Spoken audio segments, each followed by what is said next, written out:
அவரை தைலாவரம் தோட்டத்தை விட்டு நகல விடாம ஹவுஸ் அரெஸ்ட் பண்ணி, அதனாலதான் இன்னைக்கு குருமூர்த்தி வந்தார். குருமூர்த்தி யாருக்காக வேலை பார்க்கிறாரு? குருமூர்த்தி என்ற மனிதன் யார்? ஒரு மாமா, பாஜகவின் மாமா. அன்புமணியை வைத்து ஐயா ராமதாஸ் மிரட்டியது பாஜக, குருமூர்த்தி வகைரா, அமித்ஷா வகைரான்றது நாட்டுக்கு தெரியக்கூடாது அப்படின்றதுக்காக அன்புமணி பொய்யாக சொல்கிறார். மூன்றாவது அவருடைய சமரசத்தை ஏத்துக்கிற மாட்டேன்னு சொல்றாரு.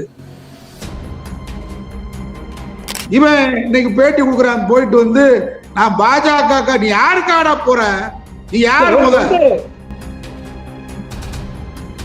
இல்ல அவர் வந்து கராரா சொல்றாரு நான் பாஜகவுக்கு போகவே இல்லைங்கிறாரு. அப்ப எதற்காக போனாலும் ஒரு கேள்வி இருக்கா இல்லையா? இந்த வாரம் வந்து துக்ளக் பாருங்க, இந்த வாரம் வந்து துக்ளக் பாமக பாஜக அட்டப்படமே போட்டிருக்க. ஆனா உள்ள என்னன்னு கேட்டா 300 கோடி விவகாரம் தான் பூதாகரமான விவகாரம் இருக்கு. அன்புமணி வந்து வழக்கு இருக்குல்ல, அவரை வழக்க காட்டியே மிரட்டான். கத்திய பாஜக கத்தியில கழுத்துல கத்திய வச்சிருக்கான்.